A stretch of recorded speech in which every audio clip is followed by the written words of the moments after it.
des premiers chapitres de la Bible, on apprend que Dieu, pour qui rien n'est impossible a priori, a tout de même eu un petit coup de mou après 6 journées de dur labeur et s'est donc offert un break le 7e jour. L'idée n'est pas tombée dans l'oreille d'un sourd et ainsi, les 3 religions du livre ont sanctuarisé l'idée d'une journée chômée hebdomadaire sans réussir à se mettre d'accord sur quel est ce 7e jour, mais ça, c'est une autre histoire. Un jour chômé, mais pourquoi faire ? L'idée de départ, c'est de pouvoir consacrer du temps à Dieu, ce qui veut dire se lever tôt pour aller à la messe, motiver ses ados, rester éveillé pendant le sermon, bref, pas forcément une journée sous le signe de l'oisiveté. Mais heureusement pour nous, il n'y a pas que le dimanche. Le repos, c'est aussi les vacances qui arrivent justement à grands pas. La pause à la machine à café, les RTT et même le sujet très sensible de la retraite. Et l'on voit bien que la manière d'envisager cette autre vie hors travail nous dit beaucoup des préoccupations collectives d'une société selon les époques. Équilibrer le temps de famille et le temps de travail, se consacrer au sport et aux loisirs, se cultiver ou voyager.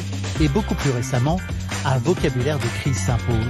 Se ressourcer, déconnecter ou se reconnecter, mais avec soi-même. Souffler, se poser. Bref, ça questionne. Le repos est-il une activité comme une autre ? À quelques semaines des vacances, voilà une question que nous allons explorer avec un grand historien. Bonjour à tous et bienvenue. Bonjour à vous, Alain Corbin. Bonjour. Bienvenue. C'est un plaisir de vous recevoir sur le plateau du Jour du Seigneur. C'est avec plaisir aussi de vous écouter. Vous êtes donc historien, vous signez un dernier ouvrage vraiment fascinant, Histoire du repos, c'est aux éditions Plomb.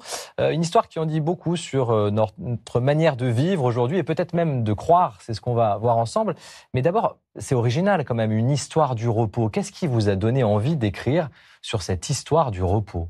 Écoutez, je pense toujours que les mots les plus simples ont changé de tonalité, de signification, d'importance, de pesanteur, en quelque sorte, au cours des siècles.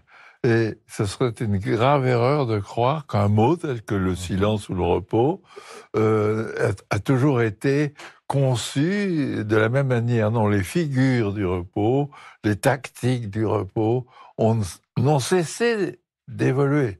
Et aujourd'hui, disons depuis le XXe siècle ou à la fin du XIXe, depuis la révolution industrielle, le repos s'oppose à la fatigue.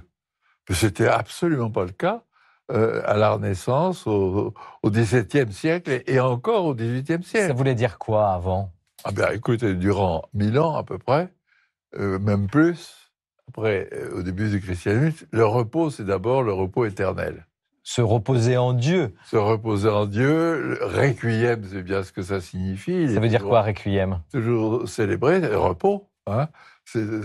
Ces cantiques et la messe de requiem, qui a donné tant de chefs-d'œuvre dans la musique contemporaine, c'est bien une référence au repos éternel.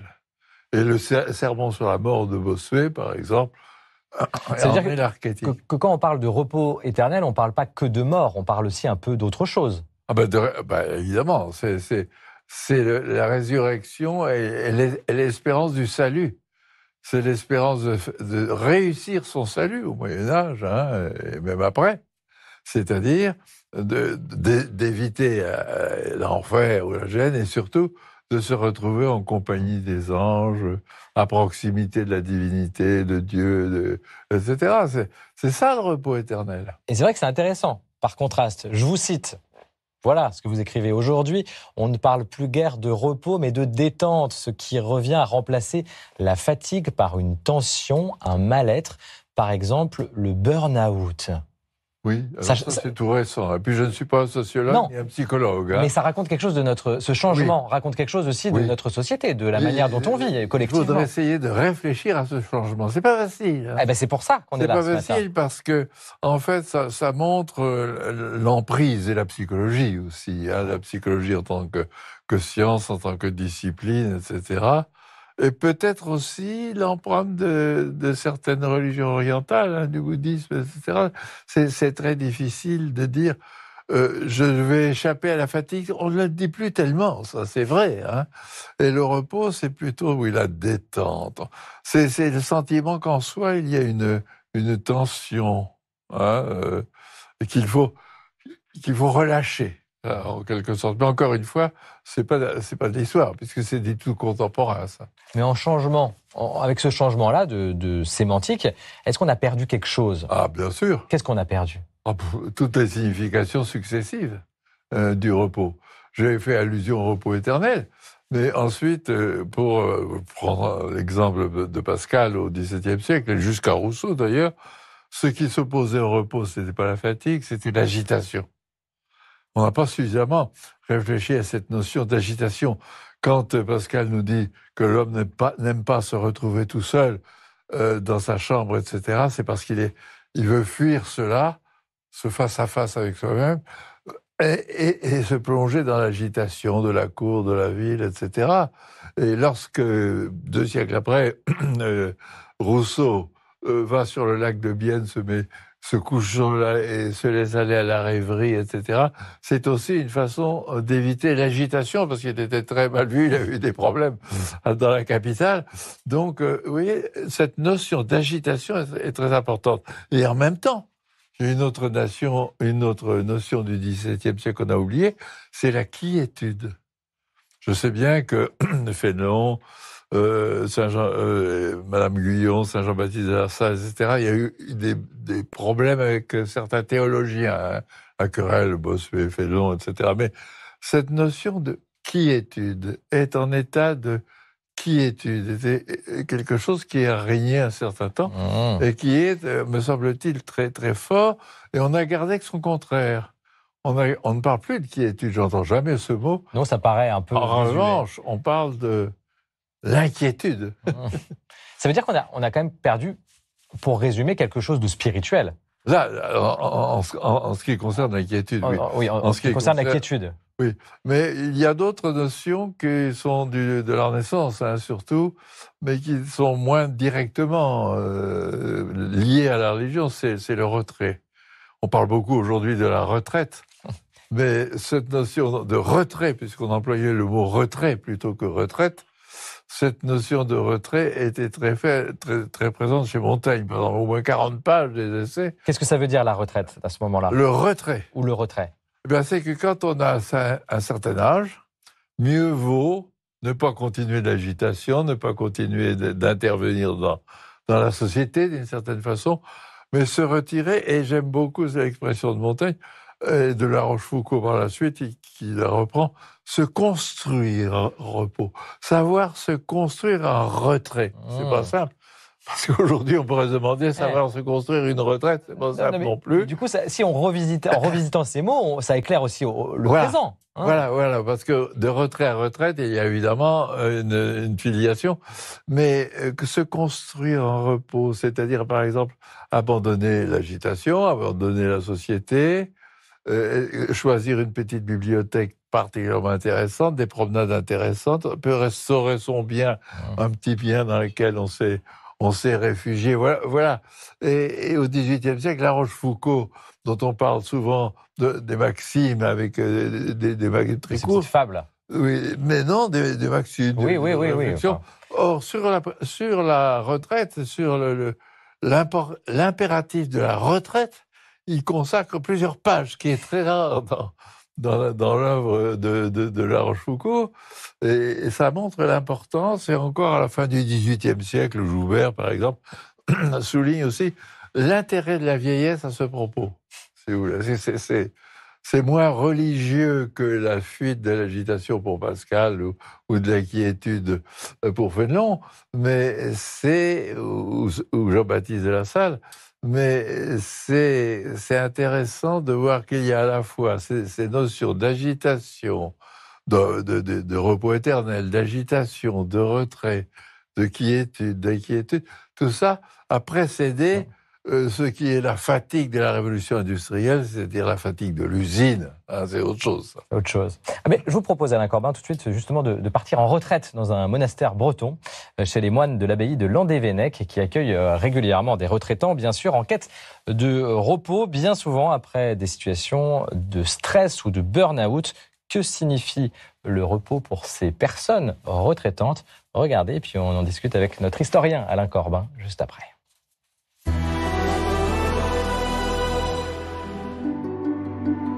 Dans notre vie professionnelle, on court, et puis quel temps on prend pour nous à un moment donné?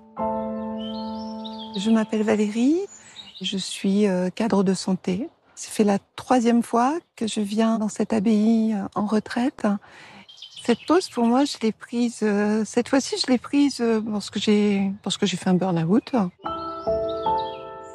Je m'appelle Philippe, j'ai 65 ans et je suis enseignant retraité.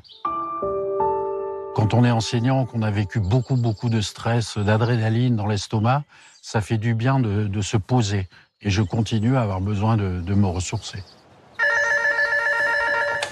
Allô, abbaye Saint-Guénolé, bonjour. Mon prénom, c'est Martine. J'ai effectué un certain nombre de retraites. Je donne un petit coup de main, une aide au niveau de l'hôtellerie, au niveau de l'accueil. Eh bien, je vais vous la donner. C'est pas une coupure, c'est pas une rupture, c'est pas un rejet de l'extérieur, de la famille, de la vie extérieure. Il faut se mettre à l'écart, se poser, se reposer aussi et déposer. On est porté ici. Porté par les frères, porté par leur présence, par leur bienveillance, par leur prière. Quand on arrive, on souffle, on se décharge et on se laisse vivre aussi. Et le fait aussi d'avoir un cadre qui est rythmé un petit peu par les offices, il faut juste se laisser bercer par un rythme un petit peu différent qui fait que ça vous apportera beaucoup de paix. C'est très reposant.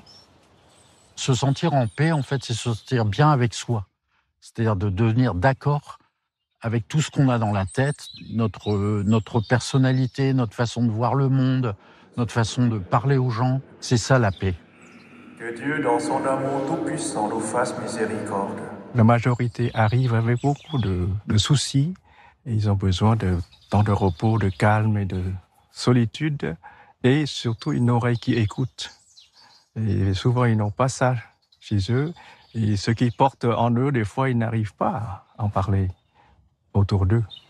Le retraitant, il va retrouver ici une colonne vertébrale, une structure et une famille.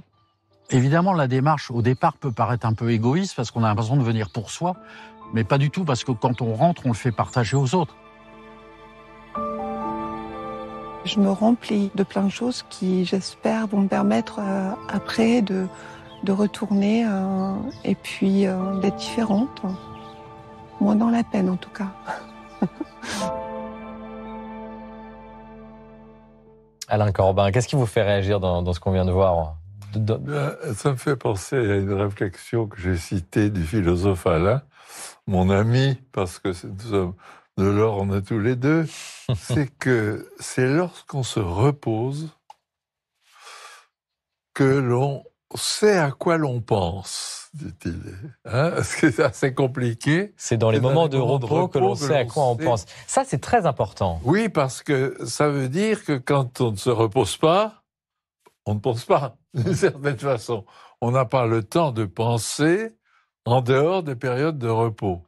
C'est pas totalement exact, mais ça attire quand même l'attention et ça renvoie à Pascal d'une certaine façon. Moins directement peut-être que s'il était question de véritablement de religion, mais c'est ce retrait, parce qu'on en a parlé, ce repos permet de penser. Voilà. Dans les moments de repos, on est plus soi-même. Voilà. Comme le dit ces retraitants, se sentir soi-même, d'accord avec soi, en fait. Je pense que ils l'ont dit, ils disent la même chose d'une certaine façon dans ces retraités qui viennent se reposer peut-être, mais ils viennent aussi se penser. Et c'est ça qu'il ne faut pas oublier dans le repos. C'est pour ça que votre livre est intéressant. Ça nous fait un peu réfléchir à ce que c'est que se reposer et ce que c'est que vivre finalement, en prenant en compte aussi une dimension intérieure, spirituelle. Alors j'aimerais aussi, Alain Corbin, vous faire réagir à une phrase biblique Évidemment, quand on pense au repos, évidemment, on peut penser à cette phrase. Et Dieu bénit le 7e jour, il le sanctifia, puisque ce jour-là, il se reposa de toute l'œuvre de création qu'il avait faite. Après tout, nous sommes dans l'émission du jour du Seigneur, donc la question est évidente. Il se repose dans quel sens, Dieu? En quoi il a besoin de se reposer? En fait, c'est une interprétation biblique, ça. Mm-hmm. On est dans la Bible. Bien Elle sûr. ne sera pas reprise par les chrétiens, par les théologiens chrétiens. Parce que Dieu étant infini, tout-puissant, ne peut pas avoir besoin de se reposer. C'est pour ça que je vous pose la question. C'est tout à fait prosaïque, l'idée. Donc, l'idée que ce n'est pas le 7e jour, en fait, le jour du Seigneur. C'est le premier jour. C'est le premier jour parce que c'est celui qui entame, en quelque sorte, une nouvelle création, pour faire vite, pour les catholiques. Et ça, c'est extrêmement important, le repos dominical dans l'histoire du repos. Parce que c'est Constantin qui a eu cette idée. Au IVe siècle, Paul Venn a bien développé cela. L'empereur Constantin qui a demandé, dans la perspective catholique... Puisqu'il se convertit lui-même au christianisme. Oui, mais c'est compliqué, mais de se reposer. Alors ensuite, une série de consuls, là, au XVIIe... Oui, mais Dieu, là, quand il doit se reposer, il se repose pourquoi? Non, ça c'est pour les Israélites, c'est parce qu'il a travaillé à la création, donc il se repose. Voilà. Mais il n'y a pas que ça. Dans le sabbat des Juifs, il y a surtout l'alliance. C'est le signe de l'alliance entre le peuple juif et Dieu. Mais c'est intéressant, le repos, c'est aussi ça, du coup. C'est une alliance. C'est aussi ça. Mais pas trop pour les catholiques. Pour les catholiques, c'est le Concile de Trente qui sera le plus précis sur le sujet.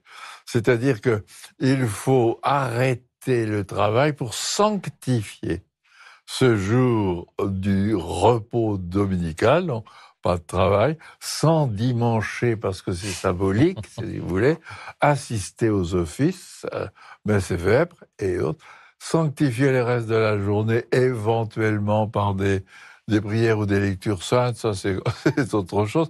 J'ai vécu dans mon enfance dans une petite commune qui s'appelle Longley-l'Abbaye au sud du Cotentin, qui était tout à fait... Le dimanche était pratiqué par toute la population, sauf 3 ou 4 personnes sur 3000. Donc il y avait les messes se succédaient, et les gens assistaient à la messe. Quant aux veuves, disons à peu près un tiers, pas plus. Là, je parle des années 1940, début 50. Mais c'est cette sanctification, s'endimancher, prier, aller aux offices, etc., ne pas se tomber dans la licence, évidemment, a été pratiquée. Je parle de cette petite commune qui était exceptionnelle, mais déjà au XVIIIe siècle, c'était le cas, mais déjà au XVIIIe siècle, cette sanctification du dimanche commence à fléchir un peu, et au XIXe siècle, ça devient plus familial.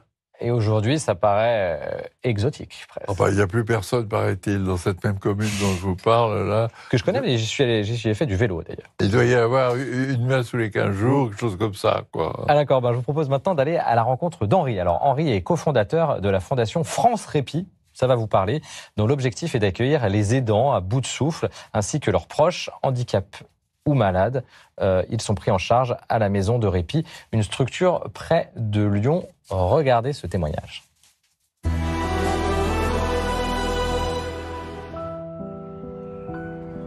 Je m'appelle Henri de Rohan-Chabot, je suis l'un des fondateurs et le délégué général de la Fondation France Répit, qui développe des maisons de répit et des dispositifs de soutien, d'accompagnement. On accueille soit des patients seuls, soit les patients et leurs aidants, qui peuvent venir aussi à la maison de répit pour souffler.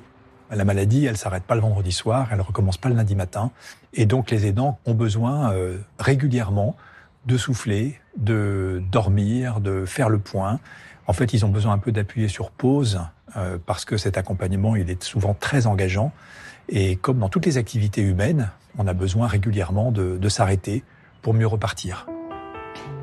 Il Il y a une rupture par rapport à la routine du domicile qui peut devenir de temps en temps trop lourde. Et ce temps de rupture, déjà, il fait du bien en soi. En plus, la maison, elle est plutôt agréable, elle a un joli parc, un beau jardin, et donc tout ça aussi contribue à donner du répit. Si on prend du recul, on se dit que finalement, ce besoin, c'est le besoin de tous, y compris des personnes qui n'accompagnent pas un proche très fragile. Pourquoi ? Parce que la vie est devenue tellement rythmée, tellement dense, tellement rapide. Les médias sociaux, l'urgence de tout, d'une information qui chasse l'autre. Il y a une espèce de tumulte qui fait qu'on a tous besoin de souffler, d'avoir du temps pour soi. Et c'est un besoin vital. L'approche du soin est devenue très médico-centrée, très technique au fond. Et probablement, on aurait intérêt à développer dans l'organisation de nos systèmes de santé des solutions d'accompagnement qui prennent en compte cette dimension plus existentielle du soin qui me paraît être une dimension insuffisamment prise en compte dans les lieux de soins aujourd'hui. En tout cas, c'est un objectif pour nous que cette dimension-là puisse être entendue.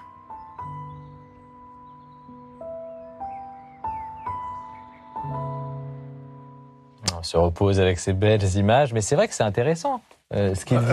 Il y a presque une dimension sanitaire.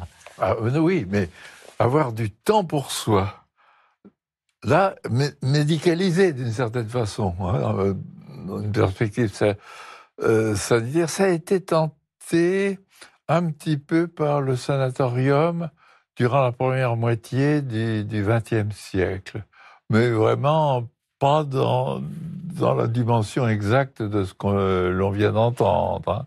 Mais il y avait néanmoins une idée que la tuberculose qui était contagieuse, c'était avant les antibiotiques, d'isoler un peu dans des maisons où on allait se reposer, obligatoirement d'ailleurs, à certaines heures du jour. On prenait soin d'eux. Il y avait déjà dans le sanatorium un peu cette idée-là, mais d'une manière plus contrainte, d'une manière plus disciplinée, d'une manière sans doute un peu plus tendue. Pour conclure, Alain Corbin, on arrive bientôt à la fin de cet entretien. Derrière ce livre, derrière cette idée de cette histoire du repos, quelle est votre conviction, vous, le repos, c'est quoi pour vous, Alain Corbin ? Pour moi, c'est Alain et Pascal. C'est-à-dire que le repos, c'est se retrouver, c'est penser, c'est fuir l'agitation du monde que l'on a connu. Moi, j'ai connu quand même pendant... J'ai pris ma retraite à 66 ans. Donc, c'est ça, hein, pour moi, à l'heure actuelle. Ouais, bien sûr. À l'heure actuelle, c'est ça. Et qu'il faut peut-être... Mais j'ai l'impression pour conclure. Pour les jeunes de 20 ans, c'est pas ça du tout. Hein. Ils n'aiment pas le silence. Et ils n'aiment pas le repos. Mais c'est pour ça que j'invite les jeunes de 20 ans, si vous nous regardez, à vous plonger dans ce livre d'Alain Corbin, l'histoire du repos, peut-être pour imaginer autre chose de notre quotidien et cette manière de se reposer. Merci Alain Corbin, vous restez avec nous. L'émission se poursuit maintenant avec notre minute de solidarité avec les Ukrainiennes et les Ukrainiens qui ont besoin ô combien de repos. Voici un geste pour l'Ukraine.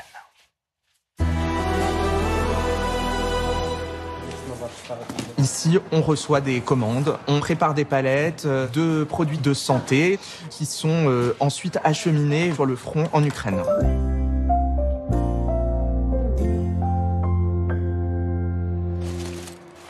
L'objectif de l'association a été recentré sur les besoins des populations d'Ukraine, les personnes sur le front, les blessés de guerre, mais aussi les personnes malades, puisqu'il y a des gros soucis d'approvisionnement de produits de santé en Ukraine.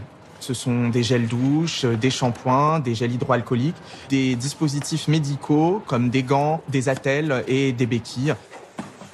Nous avons signé un partenariat avec les scouts ukrainiens de France qui nous garantissent l'arrivée dans les centres de soins et les hôpitaux ukrainiens. Voir le peuple ukrainien souffrir aux portes de la France ne pouvait pas nous laisser indifférents et nous a poussés à agir rapidement et a conduit à une mobilisation exceptionnelle. Voilà pour cette initiative de Pharma Solidaire actif à Paris, on l'a vu, mais également dans toute la France. Bonjour Constance de Bonjour Bonaventure. David, bonjour à tous. La culture n'est-elle pas une forme de repos ? On va continuer à se reposer avec vous grâce à votre agenda culturel et on commence par un livre, un roman. Oui, exactement, parce que moi aussi j'ai cherché le repos un petit peu partout. Alors aujourd'hui, Je vais vous parler de ce livre de Samuel Adrian. L'auteur a passé une année sur la route, comme le titre l'indique, avec son cousin Xavier et leur vieille Peugeot 204. Ils ont 20 ans, ils veulent voir le monde et n'ont qu'un rêve en tête, le détachement. Alors ils partent de l'Allemagne à la Turquie, en passant par la Roumanie, du Japon aux États-Unis. On est pourtant ici très loin du récit de voyage classique, puisque c'est un périple intérieur que font nos deux compères. Ce livre, c'est une réflexion sur l'amitié, sur la foi. C'est aussi un questionnement sur la vanité du voyage. Faut-il voyager à tout prix ? Interroge l'auteur. Et voilà ce qu'il écrit. Nous sommes rentrés avec les mêmes désirs. De cette vaine agitation, je retiens un désolant sur place. Mais pour enfin voir ce qu'on a sous les yeux, il faut parfois se mettre en marche, précise-t-il. Samuel Adrian termine ce récit en racontant qu'il a finalement trouvé autant de joie en 3 jours de randonnée en France qu'en 15 mois autour du monde. Une année sur la route, c'est donc une très belle réflexion sur le voyage et sur la vie, servie par une remarquable écriture, et c'est publié aux Équateurs. Le repos, c'est aussi une manière de voyager, un voyage intérieur au moins, ou le voyage peut être aussi un repos, Alain Corbin ? Oui, j'ai vécu ça dans les randonnées. J'ai pratiqué dans ma jeunesse les sentiers de grande randonnée sur plusieurs centaines de kilomètres de suite, 500-600 kilomètres au Massif central. Et effectivement, on trouve là une forme de repos qui m'a laissé un souvenir vraiment très, très fort et très, très, très agréable. Il faut partir sur les chemins, ça c'est un très bon conseil. Constance, encore un peu de repos avec cette très belle exposition de l'œuvre de Simon Antaï. Voilà, alors c'est une exposition sur le centenaire de la naissance de l'artiste. Simon Antaï, pour ceux qui ne le connaissent pas, il est d'origine hongroise, il arrive en France après la Deuxième Guerre mondiale, il est membre du groupe surréaliste et puis surtout inventeur de la méthode du pliage qu'il utilise dès 1960. En fait, il froisse, il plie ses toiles, puis il les peint avant de les déplier intégralement. Des toiles qui sont souvent monumentales, très colorées. On a par exemple la série des Mariales que vous voyez à l'image. C'est un hommage aux Madones de la Renaissance italienne, ou encore les tabulas, ces petits carreaux de couleurs très apaisants que vous voyez également. Alors moi, l'œuvre qui m'a le plus touchée, elle s'appelle Écriture rose. Il l'a réalisée en 1 an, c'est celle-ci, de 1958 à 1959. Il va chaque jour à la messe, il copie quotidiennement des phrases de la Bible qu'il mêle à des textes philosophiques, des extraits que vous pouvez deviner sur cette grande toile. C'est un exercice spirituel, dira-t-il. Simon Antaï, vous le voyez, puisait énormément d'inspiration dans sa foi et dans sa culture catholique. Il se retire complètement de la vie publique en 1982 et il restera un artiste majeur de sa génération. Simon Antaï, une expo magnifique, majestueuse, 150 tableaux exposés à la Fondation Louis Vuitton et c'est jusqu'au 29 août. Quel voyage, un voyage artistique magnifique. Direction Constance, la Belgique maintenant, où nous allons célébrer la messe chez nos amis frères dominicains du couvent Fra Angelico. L'occasion pour vous, Constance, de nous présenter la magnifique collégiale Saint-Pierre, également située à Louvain. Voilà, alors c'est une église gothique du XVe siècle qui n'est pas du tout dans le style local, mais plutôt le style français. On est vraiment à la toute fin du gothique flamboyant avec une façade à l'influence anglaise. Ce qui retient notre attention à l'intérieur, c'est ce magnifique jubé absolument majestueux qui permettait autrefois de séparer le cœur de l'église de la masse des fidèles. Autrement dit, séparer l'espace sacré de l'espace laïque. Ces jubés portaient souvent une croix monumentale, comme ici, cette croix triomphale en chêne qui domine les statues de la Vierge et de Saint Jean l'Évangéliste. Et puis l'autre curiosité de cette collégiale, c'est sa chaire baroque du XVIIIe siècle, immense, avec ses 9 mètres de hauteur. C'est l'une des plus élevées de Belgique. Elle permettait aux prêtres d'être entendus et vus de tous les fidèles. Celle-ci est vraiment très originale, un décor exotique qu'on ne s'attend pas forcément à trouver dans une église. Merci Constance pour cette visite. Merci Alain Corbin d'avoir été avec nous, c'était un plaisir. Je rappelle le titre de votre dernier ouvrage passionnant, Histoire du repos aux éditions Plomb.